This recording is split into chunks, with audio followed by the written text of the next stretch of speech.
अस्सलाम वालेकुम। Revision lecture आज हमारा रिवीजन लेक्चर 3। चैप्टर कौन सा चल रहा है भाई? चैप्टर नंबर 4 और इसका टाइटल है फॉर्म्स थ्योरी। बताएं जी, इससे पहले क्या पढ़ा हमने?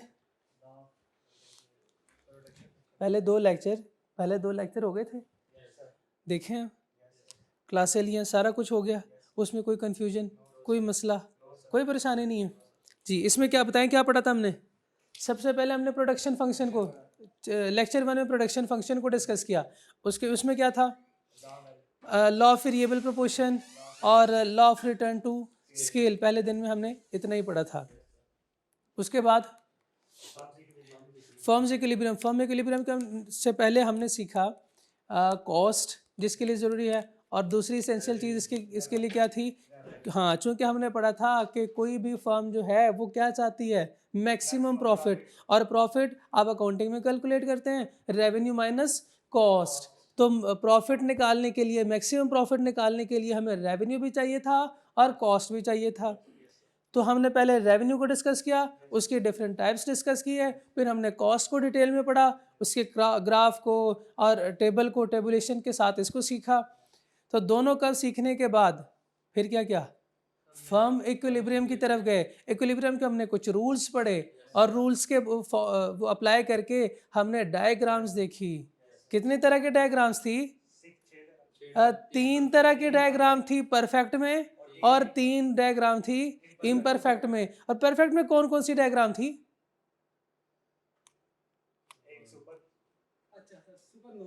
हाँ, परफेक्ट में जब सर रेवेन्यू ज्यादा होता है और कॉस्ट कम होती है, तब कौन सी डायग्राम बनती है? रेवेन्यू ज्यादा, कॉस्ट कम, सुपर नॉर्मल। ये कौन सा केस है अकाउंटिंग का? अकाउंटिंग का है प्रॉफिट वाला। अकाउंटिंग वाले इसको प्रॉफिट कहते हैं, जबकि हम इकोनॉमिक्स में इसको प्यार से क्या नाम देते हैं? Super normal profit. और जब कॉस्ट ज्यादा हो और रेवेन्यू कम हो, तो अकाउंटिंग वाले कहते हैं, सर हाफिज उमर कहते हैं लॉस आ गया। सर हम कहते हैं लॉस नहीं, इसको सब नॉर्मल प्रॉफिट कहते हैं। और जब दोनों बराबर हो तो ब्रेक इवन, इवन ब्रेक नहीं, ब्रेक इवन जी, ब्रेक इवन, इसको हम ब्रेक इवन कहते हैं। और ये नॉर्मल प्रॉफिट होता है, हमारा नॉर्मल प्रॉफिट होता है जी। तो आज क्या सीखने जा रहे हैं? टाइप्स ऑफ फर्म सीखेंगे। Types of firms.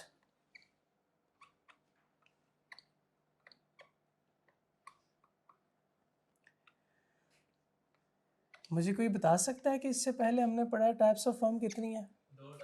2 types of firm है। कौन कौन सी है? Firms under perfect competition and दूसरी फर्म्स ऑपरेट, आजा भाई, firms operate under imperfect competition. अच्छा, इतना याद है तो आपको ये भी याद होगा कि इन दोनों में फर्क क्या था? इन दोनों में फर्क क्या था? किस चीज का फर्क था? इसमें प्राइस क्या होती है? प्राइस फिक्स रहती है। और इसमें इम्परफेक्ट कंपटीशन के केस में प्राइस सर फिक्स नहीं रहती, बल्कि प्राइसेस रिड्यूस होती हैं। मैंने एग्जांपल भी दी थी कि घर के सामने वाली फर्म कौन सी है? परफेक्ट है, इम्परफेक्ट है? आपके घर के सामने वाली जो दुकान है वो परफेक्ट है, इम्परफेक्ट की एग्जांपल है? हाँ, रेडी वाला जो खड़ा होता है, रेडी वाला जो खड़ा होता है, जब आप जाते हैं उससे, जब एप्पल परचेज करते हैं, क्या कहते हैं आप? सर 2 किलो दे दें और प्राइस थोड़ी सी रिड्यूस कर दें। वो जब प्राइस रिड्यूस करता है तो ये कौन सी टाइप ऑफ फर्म है? इम्परफेक्ट कंपटीशन वाली फर्म है। क्लियर? इसका मतलब इसको हम क्लासिफाई करते हैं लेवल 1 पे प्राइसिंग डिसीजन है, प्राइसिंग। और उसके बाद इसमें हम क्या पढ़ेंगे फर्दर?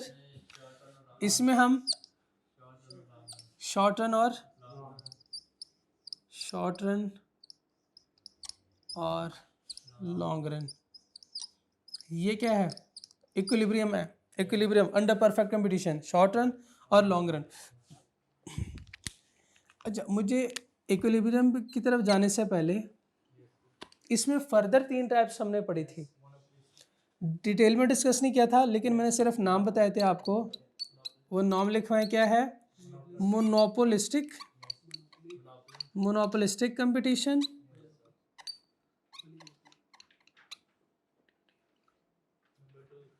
मोनोपोली, और तीसरी कौन सी थी, ओलिगोपोली। और इन तीनों केसेस में हम इक्विलिब्रियम पे डिस्कस करेंगे।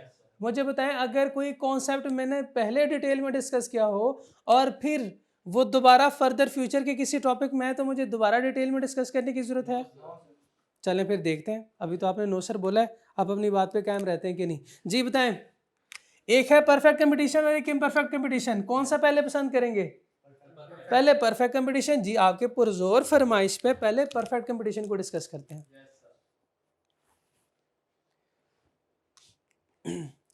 परफेक्ट कंपटीशन, परफेक्ट कंपटीशन वाली फर्म कौन सी होती है?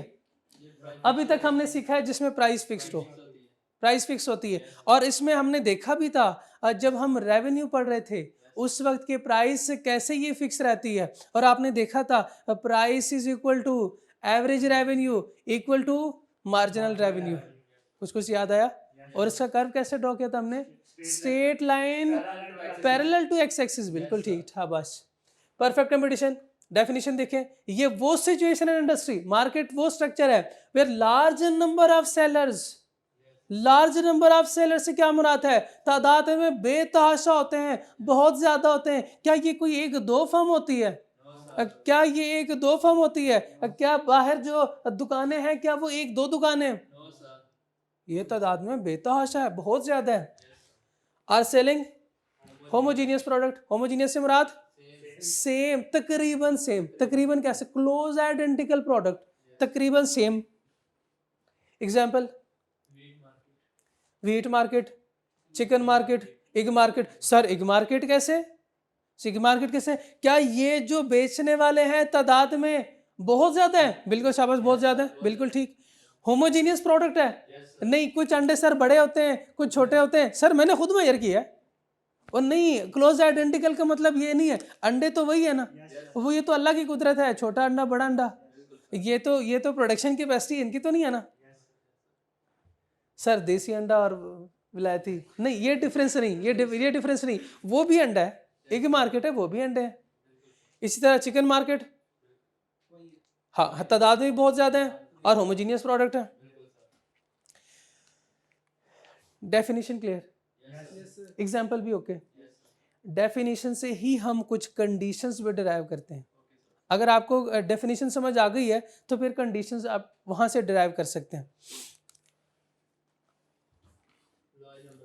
Large number of sellers, large number of small firms, ये स्मॉल फर्म्स बहुत जरूरी है। Large number of small firms, ये दो टर्म है इसमें, एक है लार्ज, एक है small firms.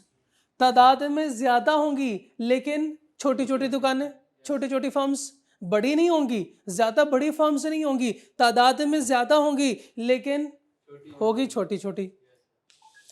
There are large number of small firms, each firm is too small to influence the market price. बहुत छोटी छोटी होगी, ये नहीं, ऐसे नहीं होगा कि चंद एक फर्म है और मार्केट को पूरा कंट्रोल कर रही है वो, ऐसे नहीं होगा। हो सकता है किसी दूसरे स्ट्रक्चर में हो सकता है। अच्छा मैंने नहीं पढ़ाया, परफेक्ट कंपटीशन में लिखा हुआ है large number of small firms, large number of small firms. Imperfect competition भी तो है, वहां पे क्या होगा? वहां पे क्या हो सकता है, मुझे नहीं पता, हो सकता है आगे जाके हम देखें वहां पे लिखा हो small number of small firms, small number of large firms, small number of large firms. और दूसरी टर्म क्या थी?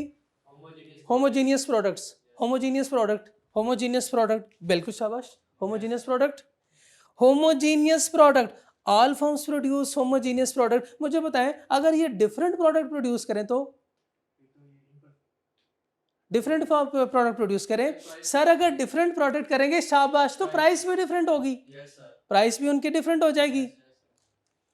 All firm produce homogeneous product. Product of one firm is identical to the product of others and are perfect substitute. Perfect substitute, इसके मुझे कोई example दे दें शाबाश। ये एग्जांपल क्यों नहीं दिया आपने? उधर क्यों चले गए? उधर क्यों चले गए कोक और पेप्सी की तरफ? सब्स्टिट्यूट मुझे पता था, आपसे पहले वालों ने भी ऐसे ही किया था, सब्स्टिट्यूट देख के जो है कोक एंड पेप्सी। ओ भाई नहीं, क्लोज परफेक्ट सब्स्टिट्यूट की जब मैंने एग्जांपल दे दी तो ये देखे ना।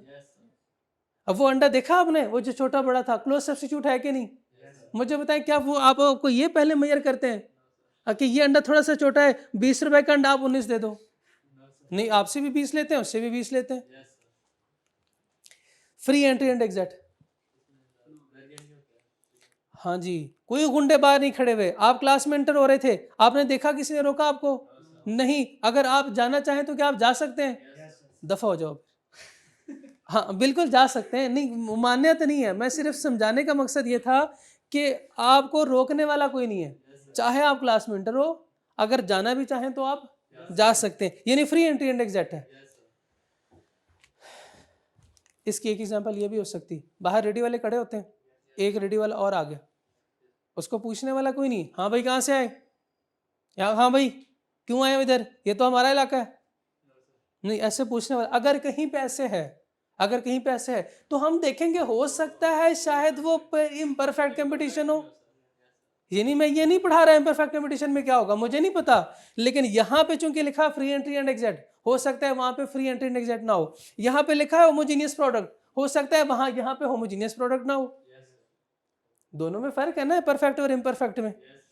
तो जब यहाँ पे होमोजीनियस प्रोडक्ट है, वहां पे क्या होगा? नॉन होमोजीनियस, हेटेरोजीनियस, या आप इसके साथ लिख सकते हैं डिफरेंशिएटेड प्रोडक्ट, लिख लें इसके साथ differentiated products. Large number of small firm के साथ क्या लिखा था आपने? Small number of large firms. Free and exit के साथ क्या लिखा है? इसको हम कहते हैं barrier to entry and exit, शाबाश, बैरियर टू एंट्री। यहाँ पे कोई बैरियर नहीं है, firm can easily enter and exit the firm with fluctuation in profit, with fluctuation in profit. Sir ये क्या है? हाँ, प्रॉफिट में उतार चढ़ाव क्या है? सर अगर कोई फर्म मेरे लिए प्रॉफिटेबल नहीं, मेरे लिए कोई बिजनेस प्रॉफिटेबल नहीं है, मुझे लॉस हो रहा है, तो मैं क्या करूंगा? छोड़ देंगे। इसकी एग्जांपल दे सकते हैं? शाबाश, जल्दी से एग्जांपल दें। रेडी वाला, रेडी वाले की क्या एग्जांपल? आपने क्या देखा है, क्या बाहर जो है वो गर्मियों का मौसम है, बाहर चिप्स वाले फ्राइज वाले खड़े होते हैं, बाहर चली वाले खड़े होते हैं, या बाहर जो है वो फ्रेश जूस शरबत वाले खड़े होते हैं? हाँ, फ्रेश जूस, लेमन सोडा, और क्या कौन कौन से जूसेस हैं? हाँ, जामी शरीन, हाँ, इस तरह के जो है वो रेडी वाले ये लगाते हैं। अच्छा, ये वाले चले गए, दूसरे लोग आ गए, दूसरे लोग आ गए, या फिर ऐसे भी कह सकते हैं इन्होंने बिजनेस शिफ्ट किया। इसमें बिजनेस शिफ्ट करने का मतलब ये है ना कि बिजनेस बंद कर दिया, तो बंद कर सकते हैं ना, और दूसरा बिजनेस उन्होंने शुरू किया, इंटर भी हो गए, एग्जिट भी कर गए वो, तो फ्रीली है सारा कुछ। किसी से पूछा? नहीं पूछा किसी से।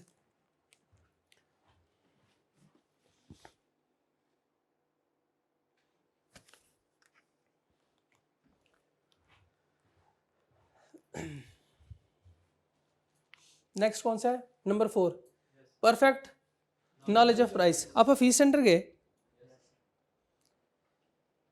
मुझे ये सब पहले तो मुझे ये बताएं, हफीज सेंटर है एग्जाम्पल परफेक्ट कंपटीशन की या इम्परफेक्ट कंपटीशन की? क्या उसमें small number of large firms हैं या large number of small firms हैं?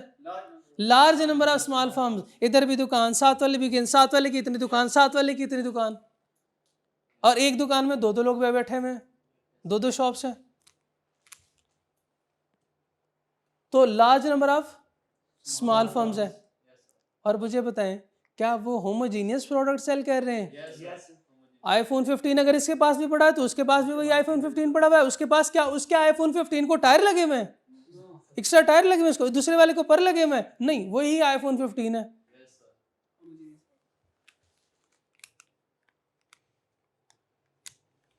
तो क्या है ये कर रहे थे perfect price knowledge of price. और ये तो एग्जांपल हो गई परफेक्ट, ये परफेक्ट कंपटीशन की एग्जांपल है फीस सेंटर। और दूसरा मेरा सवाल ये है कि क्या आपको वहां पे प्राइसेस का पता होता है?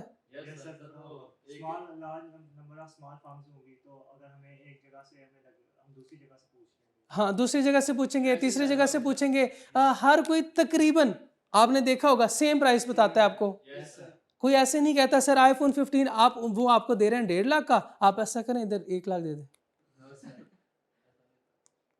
क्यों नहीं होता? कर ही नहीं सकते, कर ही नहीं सकते। एक करेगा तो फिर क्या हो जाएगा? हाँ, ये बड़ा मसला होता है, ये बड़ा मसला होता है। इसी तरह के आगे मैं बताऊंगा कि इसकी वजह से होगा क्या, इसका नुकसान क्या होगा। लार्ज नंबर की वजह से ये प्राइस खुद सेट नहीं कर सकते। ये प्राइस टेकर आपने देख लिया, प्राइस टेकर है। अच्छा, प्राइस टेकर क्या होते हैं बाद में देखते हैं, लेकिन ये खुद से प्राइस सेट नहीं कर सकते। ये खुद से प्राइस सेट नहीं कर सकते। इधर पढ़ते हैं बाकी। Buyers are fully aware of the prices. आपको भी पता होता है, आपको भी पता होता है कि प्राइस यानी अपनी मर्जी से ये प्राइस इंक्रीज भी नहीं कर सकते। चलो हम इंक्रीजेस को समझ लेते हैं। क्या कोई फर्म है जो प्राइस आपको आईफोन 15 फॉर एग्जांपल अगर 2 लाख का आ रहा है तो वो आपसे 2.5 लाख चार्ज करें? आप साथ वाली दुकान से पूछेंगे, वो आपको कहेगा सर 2 लाख। 2 लाख है ना? तो क्या आप 2.5 लाख देंगे या 2 लाख देंगे? 2 लाख देंगे। वो आप कहेंगे मैं 2.5 लाख क्यों दूं? जब 2 लाख में सेम होमोजीनियस प्रोडक्ट मुझे मिल रही है तो मैं क्यों 2.5 लाख पे करूं? Therefore, no producer can charge price different than market price. ये मार्केट प्राइस इसलिए लिखा हुआ है जो आपने पहले पढ़ लिया। Transportation cost are negligible. Hafeez centre से मुझे आईफोन मिल रहा है, आईफोन 15 2 लाख का, और हाल रोड से मुझे मिल रहा है 2,01,000। 1,000 ऊपर है। मुझे बताएं मुझे कहाँ से लेना चाहिए? हफीज सेंटर से। बल्कि हफीज सेंटर से कितने का मिल रहा था? सॉरी, हफीज सेंटर से 2,01,000 का मिल रहा है, और हाल रोड से 2 लाख का है। हफीज सेंटर, ये हफीज सेंटर है, इधर मुझे मिल रहा है 2 लाख, और ये हाल रोड है 2 लाख प्लस 1,000। मुझे क्या करना चाहिए? यार मैं क्या कर रहा हूँ, मैं दूसरी दफ़ा गलती की, आप भी नहीं बता रहे। 2,01,000। फीस सेंटर में थोड़ा महंगा है, फीस सेंटर थोड़ा सा महंगा है। मुझे क्या करना चाहिए? मुझे बिल्कुल सही कह रहे हैं, मुझे इधर आना चाहिए, मुझे इधर जाना चाहिए, हाल रोड। मुझे हाल रोड जाना चाहिए। जब मैंने कहा कि मैं ना आईफोन 15 लेने लगा हूँ, तो मेरे दोस्त जो 4 मेरे रूममेट थे 3, उन्होंने कहा भाई हमने भी जाना है तेरे साथ। मैं कहा भाई अब तो मुश्किल हो गया, बाइक पे तो नहीं जा सकता, अब तो गाड़ी करानी पड़ेगी।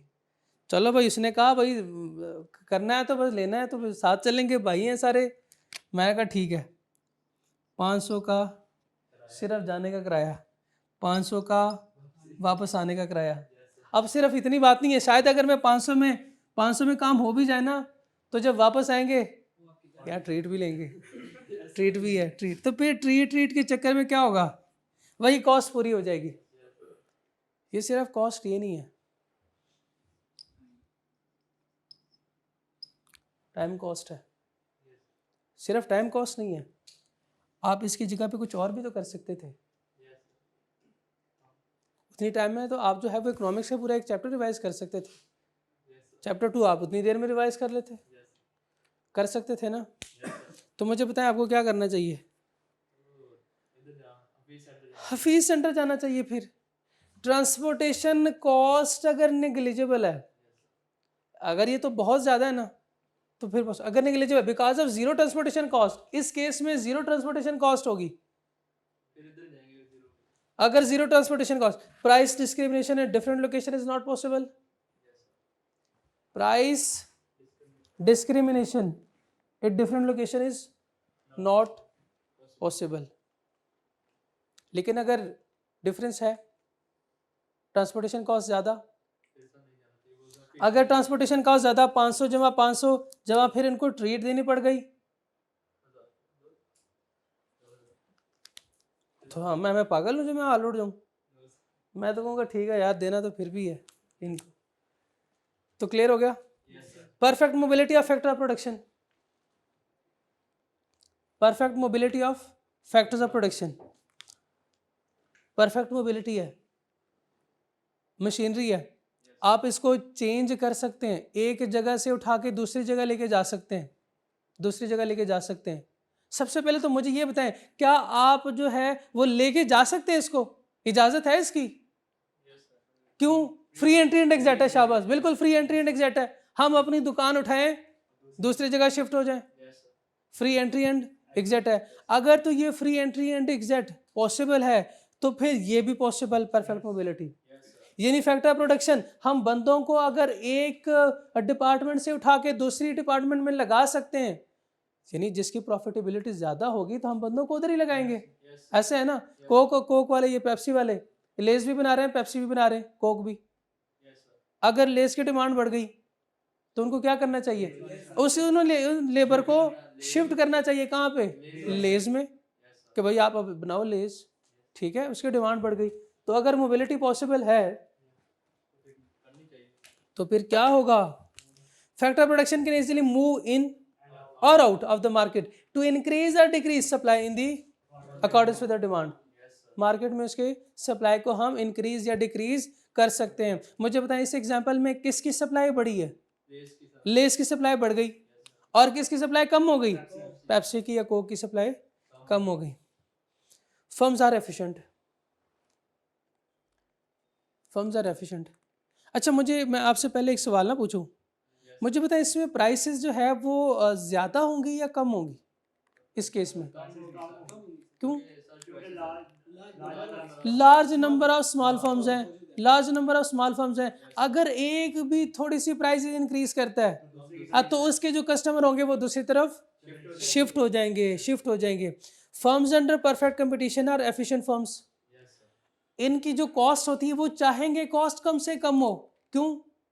कॉस्ट कम से कम हो। अगर कॉस्ट ज्यादा होगी ना तो इनको प्राइस भी ज्यादा रखनी पड़ेगी। जब प्राइस ज्यादा रखेंगे तो दूसरी फर्म की प्राइस कम है तो लोग शिफ्ट हो जाएंगे। Under perfect competition price are firms are efficient, they operate at a point where average cost is minimum. एक कॉन्सेप्ट आपको याद हो, रिजर्व प्राइस का हमने पढ़ा था, उसका ताल्लुक भी कॉस्ट के साथ था, कुछ और फैक्टर्स भी थे उसके, लेकिन इसका ताल्लुक भी कॉस्ट के साथ था। अगर कॉस्ट कम होगी तो रिजर्व प्राइस भी कम होगी। शाबाश, बिल्कुल ठीक है। यहां तक clear? Firms are price taker. और जब ये फर्म्स खुद प्राइस सेट नहीं कर सकती तो कौन करेगा फिर? कौन करेगा? क्या कस्टमर करेंगे प्राइस?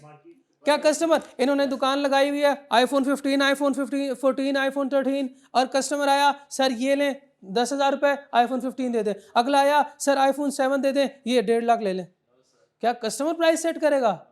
क्या ये सप्लायर अपनी मर्जी से प्राइस सेट करेंगे? या आईफोन 15 आज जो है वो 1.5 लाख का है, कल जो है वो 2.5 लाख का है, कल मेरी मर्जी 50,000 का बेचूं? तो कौन करेगा? ना कस्टमर कर रहा है, ना सप्लायर कर रहा है, तो फिर कौन करेगा? कैसे करेंगे? मार्केट क्या है सर? चैप्टर 2 है, वो क्या है? उसमें हमने लॉ पढ़ा था एक, वो क्या था? Law of price, market equilibrium, जहां पे हमने कहा था ये दोनों मिलके एक प्राइस सेट करते हैं, और उस प्राइस को हमने क्या नाम दिया था? इक्विलिब्रियम प्राइस या मार्केट प्राइस। Market price. तो ये प्राइस कहां से लेते हैं? मार्केट से प्राइस लेते हैं, मार्केट से प्राइस लेते हैं। Firm has no control over price. Firm has no, ये फर्म थ्योरी पढ़ रहे हैं ना हम, ये चैप्टर का नाम क्या है? Firm theory. और आप फर्म है, मैंने पहले लेक्चर में बोला था, ये ना बोलिएगा आप फर्म है। तो इसलिए फर्म का प्राइस पे कोई कंट्रोल नहीं होता। And the price is determined bye market and demand, sorry demand and supply, bye market demand and supply. Demand curve of firm is perfectly elastic. ये तो सर आपने नहीं बताया, ये तो सर आपने नहीं बताया। ओ भाई बोलो, ये तो सर आपने नहीं बताया, ये तो नहीं बताया, ये नहीं बताया। परफेक्ट कंपटीशन पढ़ रहे हैं भाई आप, क्यों भूल जाते हैं? Price equal to MR equal to AR। तो मुझे बताएं, ये जो है पैरेलल टू एक्स एक्सिस, और ये क्या है? ये क्या है? और ये डिमांड कर्व नहीं है? AR लिखा हुआ है, ये डिमांड कर्व नहीं है? बताया नहीं था ये डिमांड कर्व होता है? और इम्परफेक्ट कंपटीशन के केस में बताया डिमांड कर्व कैसे बनता है? बिल्कुल वर्टिकल नहीं, बिल्कुल वर्टिकल नहीं। क्या इम्परफेक्ट कंपटीशन में ऐसे एवरेज रेवेन्यू कर्व ऐसे बनता है? ओ यार ऐसे नहीं करो, ये डिमांड कर्व है इम्परफेक्ट कंपटीशन के केस में, और ये परफेक्ट कंपटीशन के केस में डिमांड कर्व है। ठीक है, demand curve of firm is perfectly elastic. ये एमसीक्यू उसने पूछा हुआ है, demand firm in which of the case is perfectly elastic. उसने ऑप्शन दी है imperfect competition, monopolistic competition, monopoly, perfect competition. Perfect competition, शाबाश। आगे चलें। ये बनता कैसे? ये प्राइस टेकर है कैसे? ये प्राइस टेकर कैसे है?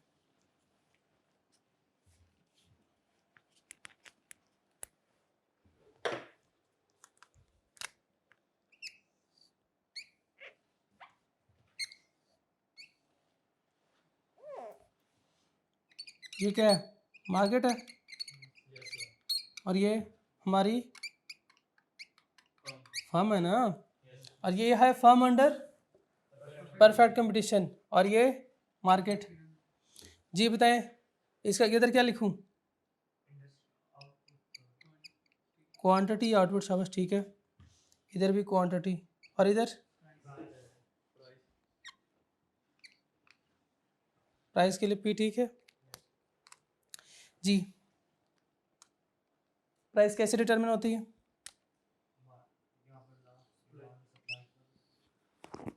ठीक है, सप्लाई, ये डिमांड। इस पॉइंट को क्या नाम देते हैं? Equilibrium point. और इस पॉइंट पे जो प्राइस होगी, इक्विलिब्रियम प्राइस, ऐसा ही है।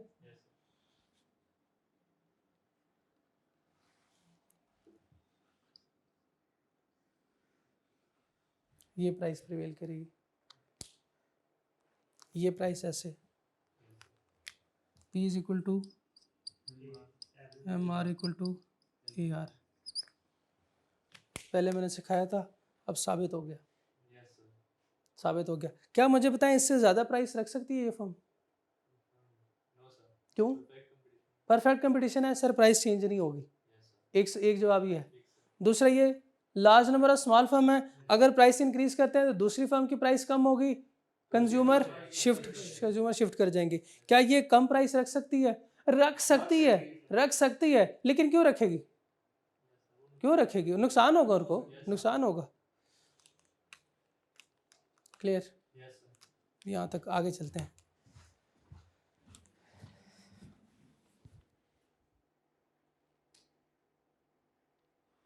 डायग्राम देख लें, ऐसी बनी हुई है। उसके बाद अब क्या पढ़ना है? Equilibrium under perfect competition, equilibrium under perfect competition, equilibrium under perfect competition. Short run के केस में भी और लॉन्ग रन के केस में भी, दोनों देखते हैं। आप मुझे बता सकते हैं कि फर्म अंडर परफेक्ट कंपटीशन है तो शॉर्ट रन में कौन सा प्रॉफिट हम अर्न कर सकते हैं? शॉर्ट रन में हम कौन सा प्रॉफिट अर्न कर सकते हैं? मुझे बताएं, क्या शॉर्ट रन में हम सब नॉर्मल प्रॉफिट अर्न कर सकते हैं? कैसे करेंगे सब normal profit earn? Short run में सब नॉर्मल प्रॉफिट कैसे अर्न करते हैं?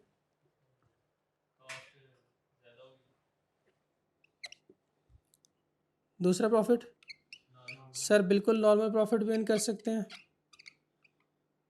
और हम करते हैं। ये तीनों पॉसिबिलिटी ये हो सकती हैं।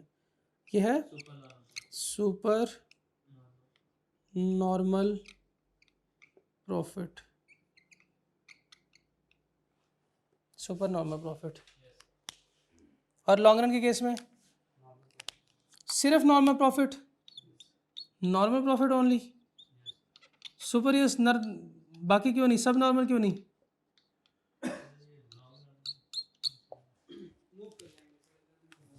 सर अगर सब नॉर्मल प्रॉफिट होगा, सर अगर लॉस होगा, तो चूंकि फ्री एंट्री एंड एग्जिट है, तो ये फर्म क्या करेगी? मार्केट से, इंडस्ट्री से एग्जिट कर जाएगी। लेकिन सर अगर सब सुपर नॉर्मल प्रॉफिट होगा, फिर क्या होगा? ये देखे कि यहाँ पे जो सुपर नॉर्मल प्रॉफिट है बाकी फर्म्स भी उधर आ जाएंगी, और जब बाकी फर्म्स उधर आ जाएंगी, हमने पढ़ा था कि सप्लाई जब बढ़ेगा तो क्या होगा, प्राइसेस ऑटोमेटिकली रिड्यूस हो जाती हैं, प्राइस जो है रिड्यूस हो जाती है। प्राइस जब रिड्यूस होगी तो नॉर्मल प्रॉफिट आ जाएगा, इसलिए लॉन्ग रन में सिर्फ नॉर्मल प्रॉफिट पॉसिबल है, बाकी दोनों पॉसिबल नहीं है। अच्छा मुझे बताएं, ये दोबारा जो है वो मुझे इसके डायग्राम बनाने की जरूरत है जरूरत बनाऊं दोबारा?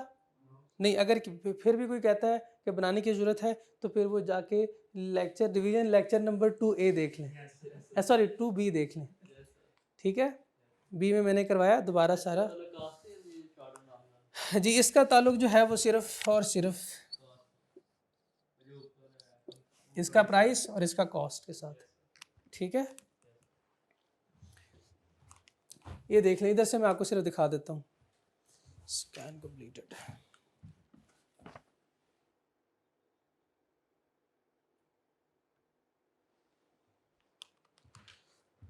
लॉन्ग रन इक्विलिब्रियम है, फर्म अंडर परफेक्ट कंपटीशन है, फर्म अंडर परफेक्ट कंपटीशन है। आपके जहन में जो डायग्राम बन रही है, आप जो विजुअलाइज कर रहे हैं, मुझे बताएं इसमें आपका प्राइस कर्व, इसमें आपका demand curve, marginal revenue curve, average revenue curve कैसे बन रहा है?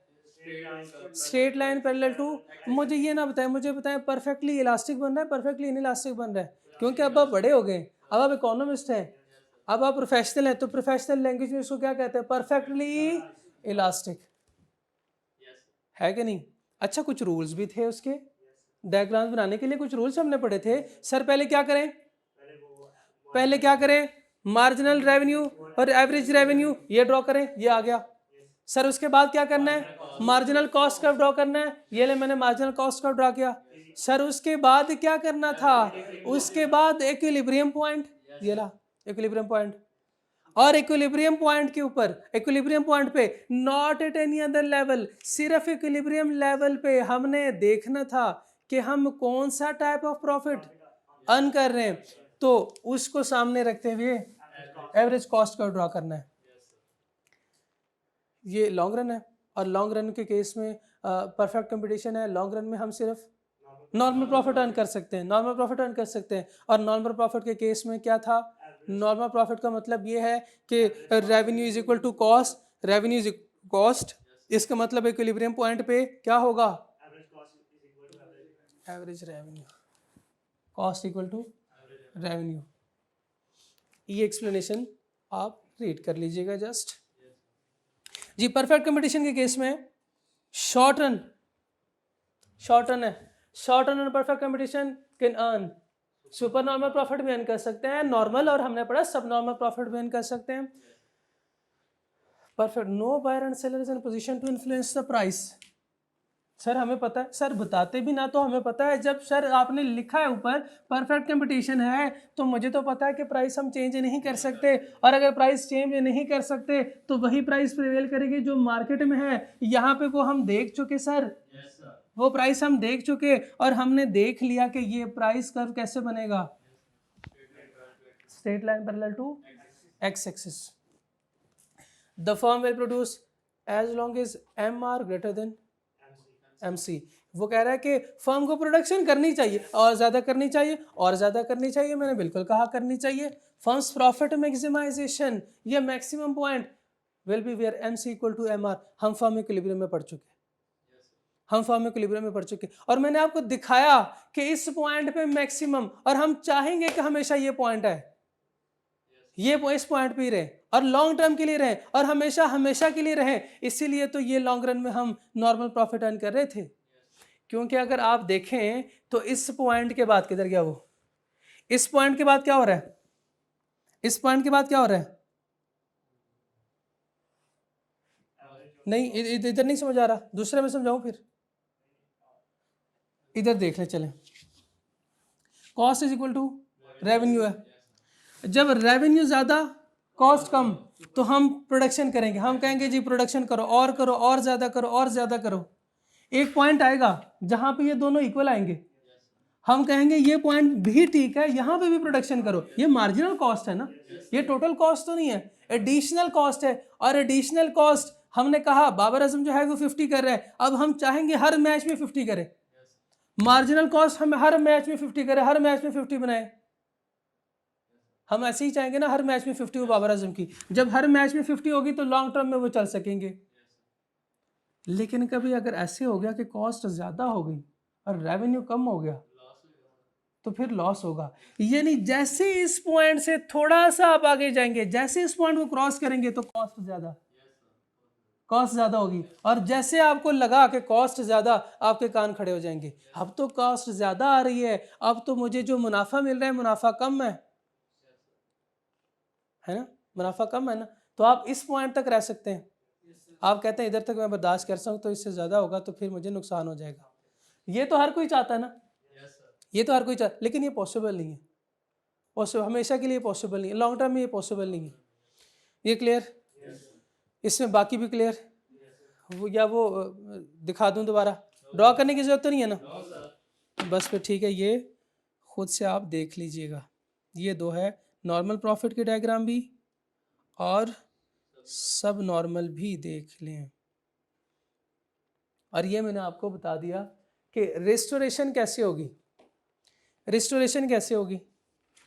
रिस्टोरेशन से मुराद ये है कि अगर कोई फर्म है वो सब नॉर्मल प्रॉफिट अर्न कर रही है, एक फर्म है और वो सुपर नॉर्मल प्रॉफिट अर्न कर रही है, क्या वो हमेशा के लिए सब नॉर्मल या लॉन्ग रन में सब नॉर्मल प्रॉफिट अर्न कर सकती है? क्या वो लॉन्ग रन में सुपर नॉर्मल प्रॉफिट अर्न कर सकती है? आपने कहा सर नहीं कर सकती, और नहीं कर सकती का जवाब यह है क्यों नहीं कर सकती। चाहिए तो नहीं है कि वो सुपर नॉर्मल प्रॉफिट अर्न करें और हमेशा हमेशा के लिए सुपर नॉर्मल प्रॉफिट अर्न करती जाए फर्म।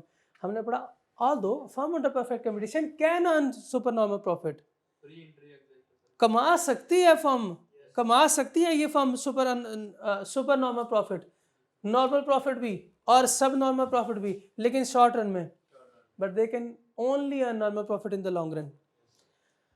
अगर इनिशियली, अब आपने कहा सर मेरा दिल करता है कि सुपर नॉर्मल प्रॉफिट हो हमेशा, मैंने कहा ठीक है, अगर फरमाइशी प्रोग्राम है तो इनिशियली आप सुपर नॉर्मल प्रॉफिट अर्न कर सकते हैं, लेकिन because of high prices new firms, चूंकि फ्री एंट्री इंडेक्स डेटा है, तो new firms to enter the market causing rightward shift in the supply curve, chapter number 2।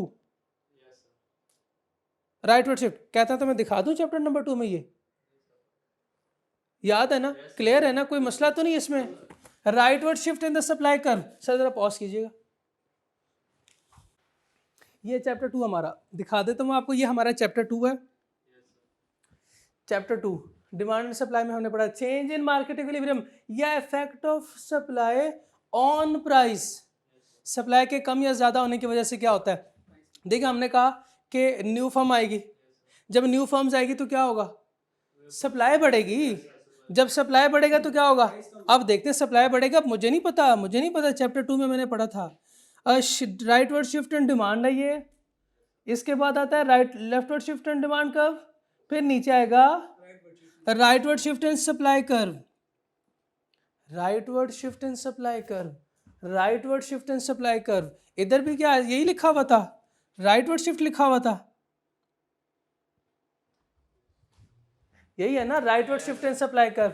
उधर भी देखते हैं क्या rightward shift in supply curve है? बिल्कुल sir, rightward shift in supply curve, increase in supply due to change in, इसको मुझे नहीं पता, लेकिन आपको पता है नॉन प्राइस डिटरमिनेंट में क्या था? नंबर ऑफ सप्लायर्स लिखा हुआ है, नंबर ऑफ सप्लायर, या वो भी दिखा दो? अच्छा बस ठीक है। इंक्रीज इन सप्लाई की वजह से हो क्या रहा है? क्वांटिटी अप लेकिन प्राइसेस डाउन। इससे साबित हो गया कि प्राइस जो है वो रिड्यूस हो जाएंगी, और जब प्राइसेस रिड्यूस होंगी तो प्राइसेस वापस कहाँ आ जाएंगी? वापस in decrease in price to a level equal to average total cost. Average total cost, इसका मतलब यह है कि जो रेवेन्यू था वो कॉस्ट के इक्वल हो गया, और जब रेवेन्यू कॉस्ट के इक्वल होता है तो फिर कौन सा प्रॉफिट आप अर्न करते हैं? नॉर्मल प्रॉफिट अर्न करते हैं। इन केस ऑफ सब नॉर्मल प्रॉफिट क्या होगा? एग्जिस्टिंग फर्म जो है वो ये सदमे को बर्दाश्त नहीं कर पाएगी, और जब ये बर्दाश्त नहीं कर पाएंगी तो ये kick out, market causing leftward shift in supply curve and increase in prices to a level equal to average cost. इसका मतलब ये है कि जो फर्म छोटी छोटी फर्म थी उनको नुकसान हो रहा था, नुकसान बर्दाश्त नहीं कर सके, तो अल्लाह को प्यारे हो गए, तो जब ये रिमेनिंग रहे वो कम तादाद में रह गए, और कम तादाद में देख लेते हैं चैप्टर नंबर 2 क्या कहता है। कम तादाद वालों के बारे में चैप्टर नंबर 2 अर्ज करता है, leftward shift in supply, decrease in supply due to change इन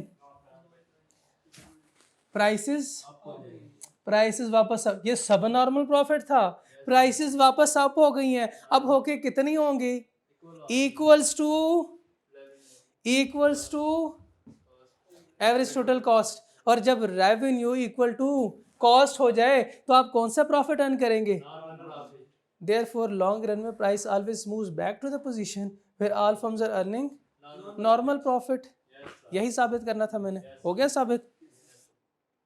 आप डायग्राम से भी कर सकते हैं, चाहे आप सप्लाई को राइटवर्ड शिफ्ट करें या लेफ्टवर्ड। ये राइटवर्ड है ना, इट्स नॉट और S1, ये खुद ट्राई कर लीजिएगा। नहीं समझ आया, नहीं आया तो साथ वाले से पूछ लें, साथ वाले उसको तो समझ आ गया है, साथ वाले से पूछ लें। ये एक छोटा सा कॉन्सेप्ट है शटडाउन का, मजे का कॉन्सेप्ट है ये शटडाउन का, ये समझते हैं। ये क्लियर, रेज करूं, कर दिया, चले जी।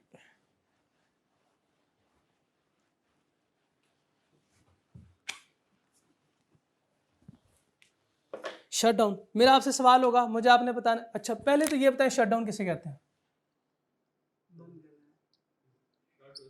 शट डाउन, एक बार शट अप, आप शट अप होते हैं, आप चुप करते हैं, लेकिन हमेशा के लिए करते हैं नहीं, थोड़े अरसे के लिए, फिर वही आपका बोलना शुरू, फिर मैं दोबारा कहता हूँ शट अप, फिर आप बोलते हैं, फिर हम कहते। इसका मतलब ये है ये थोड़े अरसे के लिए। अगर मैं आपसे कहता हूँ कि दफा हो जाओ, ये है एग्जिट, यानी लंबे अरसे के लिए छुट्टी दे दी आपको मैंने। तो एक है कॉन्सेप्ट एग्जिट का और एक है शट डाउन का। मुझे बताएं, एक बिजनेस में अगर नुकसान हो रहा है एक बिजनेस को,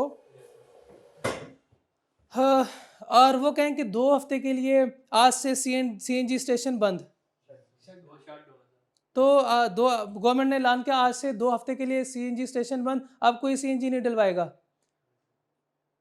तो क्या उस बिजनेसमैन को क्या करना चाहिए, और ये तो मेरा बड़ा नुकसान हो गया, गवर्नमेंट ने 2 हफ्ते के लिए जो है CNG बैन करवा दी है, मुझे क्या करना चाहिए, दुकान बंद, शटर डाउन, मैं जो है मैं तो अब जूते बेचूंगा।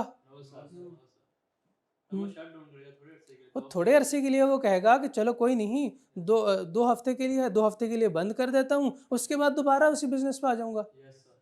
ऐसा है ना, पॉसिबल है। चलें अब देखते हैं कैसे, क्या करना चाहिए या क्या होगा, तो फिर उसे शट डाउन करना है या फिर उसे एग्जिट करना है। एग्जिट का मैं नहीं पूछूंगा, मुझे आपने ये बताना है कि शट डाउन करना है या नहीं करना। एग्जिट को आपको पता है।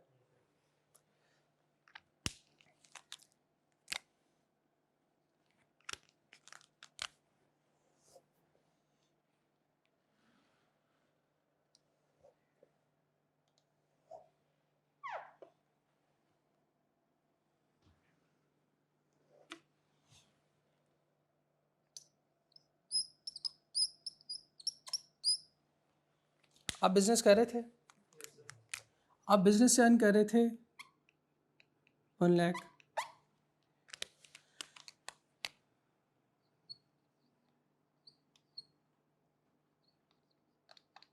अगर आप शट डाउन नहीं करते और कोविड में भी दुकान चला रहे हैं, मुझे बताएं आपको कोई कॉस्ट पड़ेगी। हाँ, कौन कौन सी होगी। हाँ, कुछ फिक्स्ड कॉस्ट होंगी, बिल्कुल सही कह रहे हैं, कुछ वेरिएबल कॉस्ट होंगी सर, आपकी कुछ फिक्स्ड कॉस्ट होंगी और कुछ कॉस्ट आपकी वेरिएबल कॉस्ट होंगी। अच्छा, आपका टोटल रेवेन्यू इतना है, आप मुझे टोटल कॉस्ट, यहाँ पे फॉर एग्जांपल मैं अज्यूम करता हूँ फिक्स्ड कॉस्ट जो है 50,000 है और वेरिएबल कॉस्ट है 17, तो टोटल कॉस्ट कितनी हुई 120, 120। प्रॉफिट बता सकते हैं, नहीं, मुझे प्रॉफिट बताएं, मुझे नहीं पता, मुझे तो नहीं पता कि प्रॉफिट है। कितना? 20,000 का सब नॉर्मल प्रॉफिट हो गया। क्या करना चाहिए आपको? आप नहीं कर रहे, आपने पहले से सोचा हुआ है, आप नहीं कर रहे, आप नहीं कर रहे, आप बंद ही नहीं कर रहे, आप इतने डीटे आप नहीं बंद कर रहे। आप कहेंगे उसके बाद मुझे पता है मुझे किसी ने जॉब देनी नहीं, कोई नहीं, मैं क्यों करूँ बंद।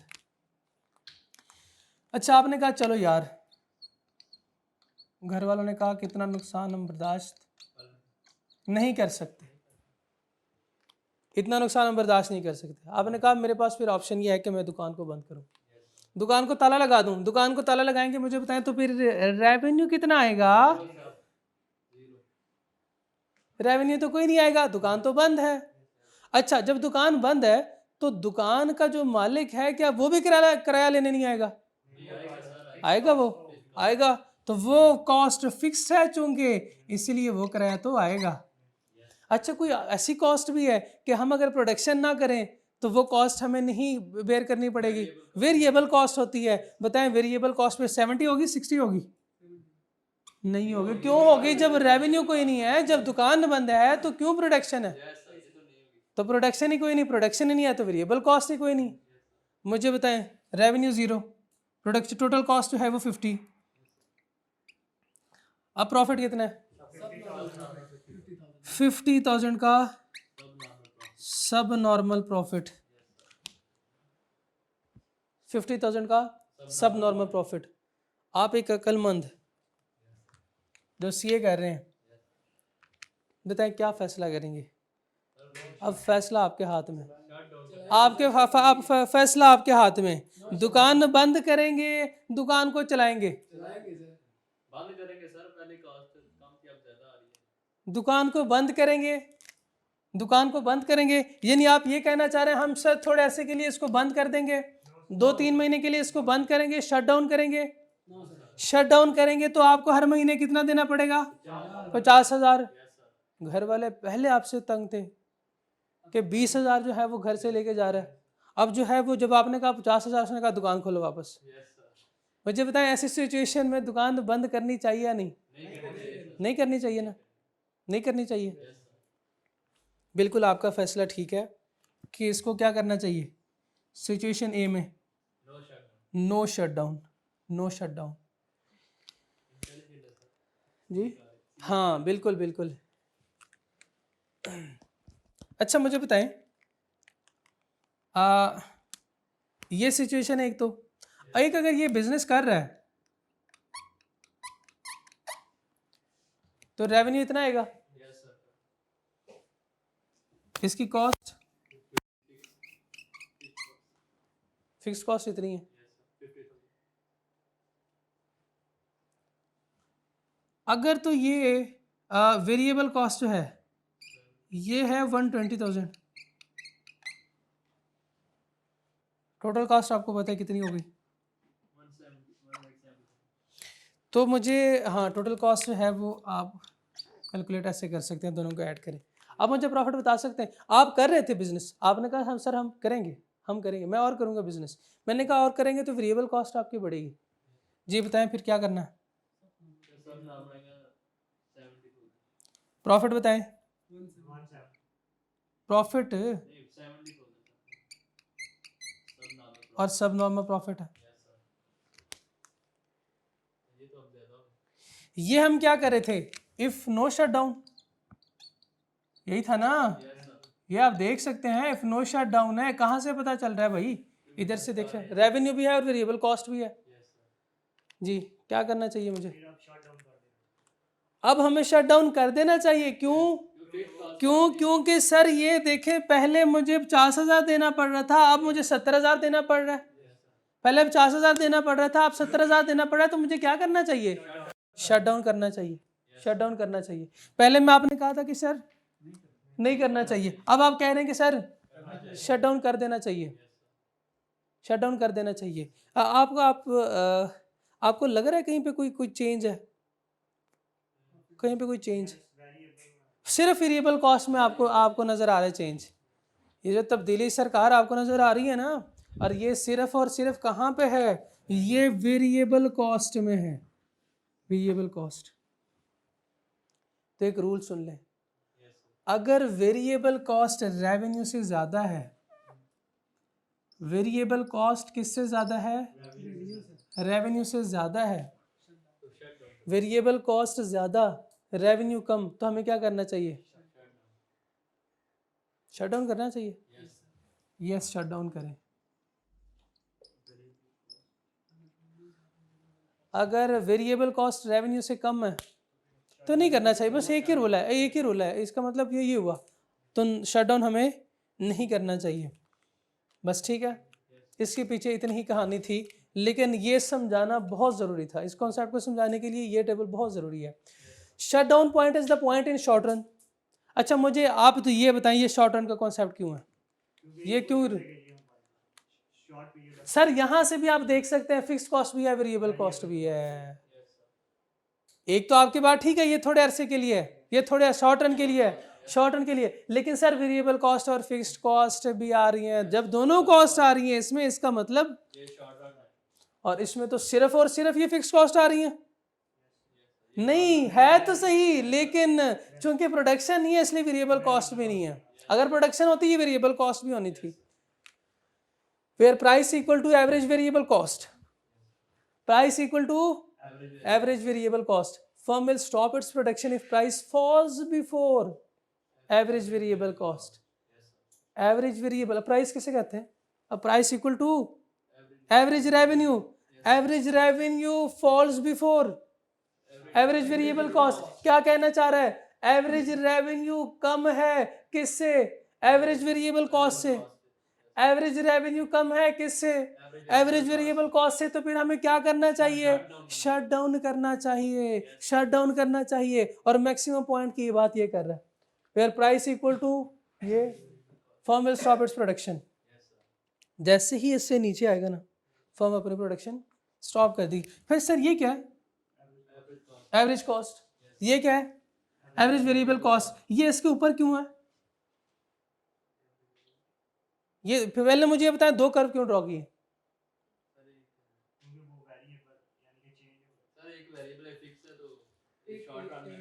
यहां से क्या साबित होता है, सब नॉर्मल प्रॉफिट, सब नॉर्मल होगा, सब नॉर्मल होगा। ये एवरेज वेरिएबल कॉस्ट है, ये इससे इसके ऊपर इसलिए है कि सर ये वेरिएबल है, कुछ फिक्स्ड कॉस्ट भी तो होंगी ना। और जब वेरिएबल में हम फिक्स्ड ऐड करेंगे तो टोटल कॉस्ट उसके ऊपर नहीं आएगी। और ये वो पॉइंट है, ये वो पॉइंट है, अगर इससे नीचे जाएंगे तो क्या होगा,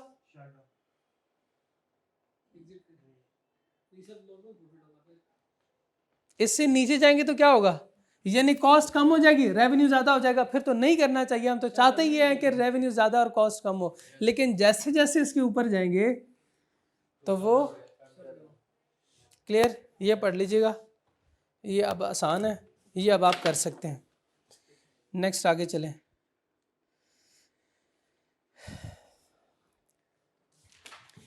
परफेक्ट कंपटीशन क्लियर, ये है टाइप ऑफ इम्परफेक्ट कंपटीशन।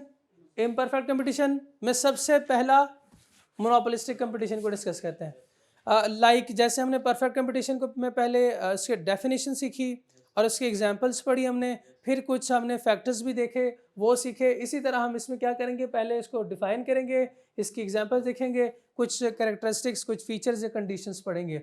आपने अगर डेफिनेशन और इसको समझ लिया ना, ये पूरा कॉन्सेप्ट क्लियर हो गया। परफेक्ट कंपटीशन में क्या था, small number of large firms is a market structure in which many numbers of sellers. वहां पे क्या था, नहीं, वहां पे very large number of sellers थे, यहाँ पे मेनी नंबर ऑफ सेलर्स है। प्रोड्यूस, परफेक्ट कंपटीशन क्या कहता है, होमोजीनियस। मोनोपोलिस्टिक कंपटीशन क्या कहता है, यहाँ पे डिफरेंशिएटेड गुड्स हैं। और आप मुझे बता सकते हैं कि उनका प्राइस या आउटपुट पे कोई कंट्रोल था, परफेक्ट कंपटीशन के केस में नहीं, नो कंट्रोल और प्राइस एंड इनपुट, बल्कि वो फर्म्स थी प्राइस टेकर, जबकि ईच सेलर्स मोनोपोलिस्टिक केस में slight influence on price and output but cannot control the market as a whole. Example इसकी, रेस्टोरेंट्स क्या तादाद में बहुत ज़्यादा है और बहुत छोटी छोटी हैं, छोटे छोटे नहीं है लेकिन तादाद में है ज़्यादा है लेकिन बहुत ज़्यादा नहीं है, मैनी नंबर ऑफ सेलर्स हैं। शू सेलर, ये इसकी एग्जांपल भी दी हुई है। हेयर ब्यूटी सैलून्स, ये ज़्यादा है लेकिन बहुत तादाद में ज़्यादा नहीं है। रेस्टोरेंट में क्या एक ही तरह का खाना मिलता है? आप बट कढ़ाई जाएं, आप नहीं कोई और, हाँ कोई बताए नाम, बट कढ़ाई है और जी यार को कोई कुछ नहीं पता। सेवर फूड जाए, वहाँ क्या दोनों जगह पे चावल एक जैसे मिलते हैं? नहीं। Shoe sellers, Bata, Servis, Nike, Hush Puppies, product same है, क्लोज आइडेंटिकल प्रोडक्ट मिल जाती हैं आपको उधर? नहीं, बिल्कुल डिफरेंस है इसमें, बिल्कुल इसमें डिफरेंट है। हेयर ब्यूटी सैलून्स होते तो शूज़ ही हैं, होते शूज़ हैं, उसकी प्राइस भी डिफरेंट होती है और उसका जो है वो डिज़ाइन भी और क्वालिटी भी सब कुछ डिफरेंट होता है, इसलिए डिफरेंशिएटेड गुड्स हैं। फीचर्स देखें, फीचर्स हमने कुछ जैसे हमारी आदत है परफेक्ट कंपटीशन में हमने डेफिनेशन से डिराइव की, मेनी फर्म्स डेफिनेशन से डिराइव्ड है, डिफरेंशिएट। अच्छा वहाँ पे क्या था? और नहीं वहाँ पे था large number of small firms और मैंने इसके साथ लिखवाया था कि हो सकता है कि इम्परफेक्ट कंपटीशन में इस तरह कुछ लिखा हो, मेनी नंबर ऑफ सेलर्स। वहाँ पे था होमोजीनियस और मैंने वहाँ पे लिखवाया था हो सकता है वहाँ पे डिफरेंशिएटेड गुड्स हो। तो ये देख लिया आपने। Brand loyalty exist, making demand in elastic, making demand in elastic है, ठीक। बैरियर्स टू एंट्री, वहाँ पे फ्री बैरियर टू एंट्री और मैंने लिखवाया था कि हो सकता है आगे जाके इम्परफेक्ट कंपटीशन में हम पढ़े कि क्या है barrier to entry and exit हो, लेकिन कम है। प्रोड्यूसर है सम इन्फ्लुएंस और प्राइस, डेफिनेशन से हमने ड्राइव किया। Non price competition, non price competition, firms compete in market, marketing, product development, service. यानी ये नहीं होता कि एक जो है वो प्राइस 10 रखता है, दूसरा 8, फिर अगला कहता है नहीं अच्छा ये देख के कस्टमर इसके पास ज़्यादा आ रहे हैं तो वो 7 कर दें और दूसरा कर दें 6, अगला फिर 5, ऐसे नहीं होता। ये जो प्राइस में डिफरेंस है ना, ये किस वजह से है? मार्केटिंग की वजह से, मार्केटिंग की वजह से। जैसे फॉर एग्जांपल बाटा वाले ज़्यादा मार्केटिंग कर रहे हैं, अपनी मार्केटिंग ज़्यादा करवा रहे हैं ना बाटा वाले, सर्विस ने अपनी मार्केट अपनी डिमांड बढ़ानी है, एडवर्टीजमेंट ज़्यादा करेंगे, ज़्यादा एडवर्टीजमेंट होगी, लोग ज़्यादा आएंगे। इसी तरह product differentiation, product development, hush puppies आपको पता है ब्रांड है, पता है ना इसका, और इनके जो प्रोडक्ट है वो बहुत अच्छी है। इनके जो शूज़ हैं आप पहनते हैं, आप कहते हो यार इनकी ना क्वालिटी अच्छी होती है, क्वालिटी अच्छी होती है, तो प्रोडक्ट डेवलपमेंट है। इसी तरह सर्विसेज भी, ये अगर आपको अच्छा ट्रीट करते हैं, वहाँ पे आपको जूस भी पिलाते हैं, तो फिर आप कहते हो यार वहाँ पे इसी का वहाँ भी ले लें, यार थोड़ी देर बैठ के जूस भी पियेंगे।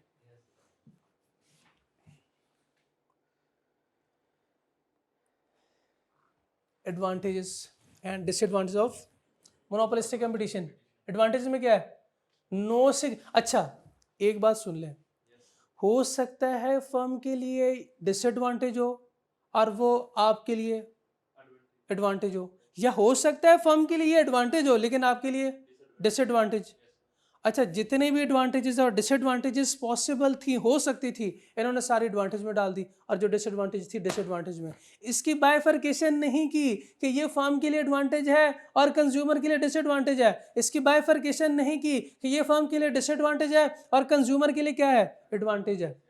No significant barriers to entry, significant barrier नहीं है। मुझे बताएं क्या है, किसके लिए एडवांटेज है और किसके लिए डिसएडवांटेज है? फर्म के लिए एडवांटेज है और फर्म कंज्यूमर के लिए, हो सकता है कंज्यूमर के लिए भी एडवांटेज हो, जरूरी तो नहीं है कि फर्म की एडवांटेज उसकी डिसएडवांटेज होगी। इसलिए तो लिखा है no barriers to entry, no significant. Firm enter हो सकती है मार्केट में, जब फर्म मार्केट में इंटर होगी तो सप्लाई क्या होगा, तो उसकी सप्लाई बढ़ जाएगी, सब सप्लाई बढ़ेगा तो प्राइसेस रिड्यूस हो जाएंगी। मुझे बताएं फिर ये कंज्यूमर के लिए एडवांटेज है कि नहीं?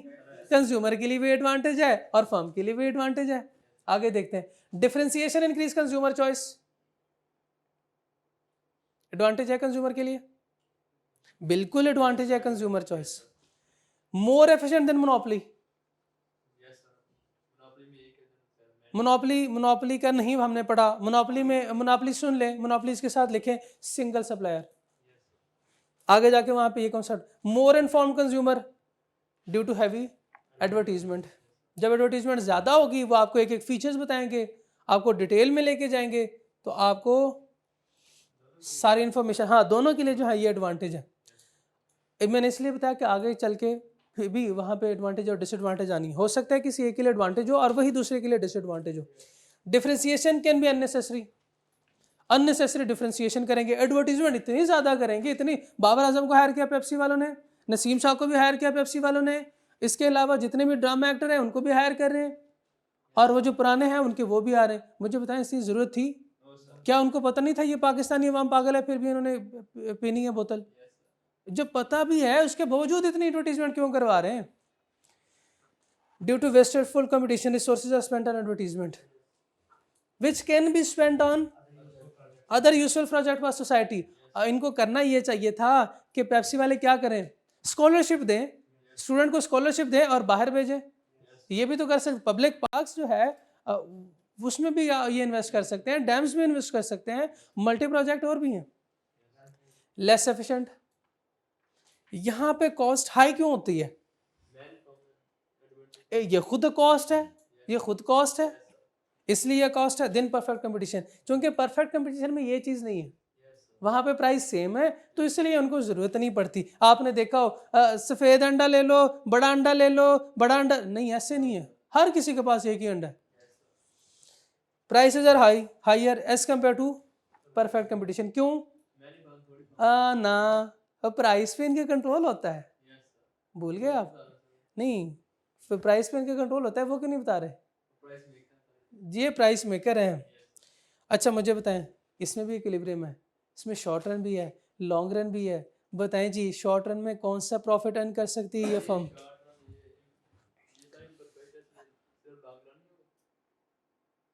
क्यों इम्परफेक्ट? ये कब ऐसे हुआ कि मैंने कहा परफेक्ट कंपटीशन में सिर्फ लॉन्ग रन है? ये तो दोनों में पॉसिबल है ना, तो शॉर्ट रन भी पॉसिबल है, लॉन्ग रन भी पॉसिबल है, परफेक्ट में भी और इम्परफेक्ट में भी। तो बताएं जी, लॉन्ग रन में, इम्परफेक्ट कंपटीशन में, मोनोपोलिस्टिक कंपटीशन है, कौन सा प्रॉफिट अर्न करेगी?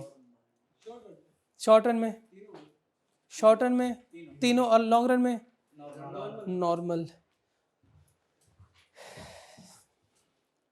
देखने की दफ़ा दिखा देता हूँ बाकी एक्सप्लेनेशन और डायग्राम, चूँकि हम कर चुके हैं।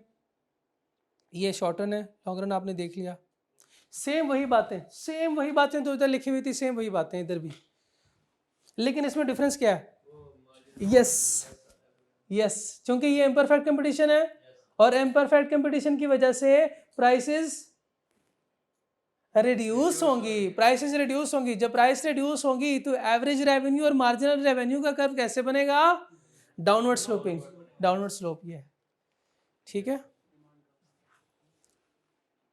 सुपर नॉर्मल प्रॉफिट भी देख लें और सब नॉर्मल के दीदार करें। इसके साथ ही ये ख़त्म हो गया, और कल के लेक्चर में मोनोपोली और ओलिगोपोली हम पढ़ लेंगे। ठीक है, ये चैप्टर पूरा 3 लेक्चर हो गए, चौथे लेक्चर के साथ ही ये पूरा हो जाएगा। देखिए अब जो है वो कुछ समझ आया, कन्फ्यूजन दूर हो गई। चलें, बस यही मेरा मकसद था। और कोई सवाल नहीं? चलें जी सर, अस्सलाम वालेकुम।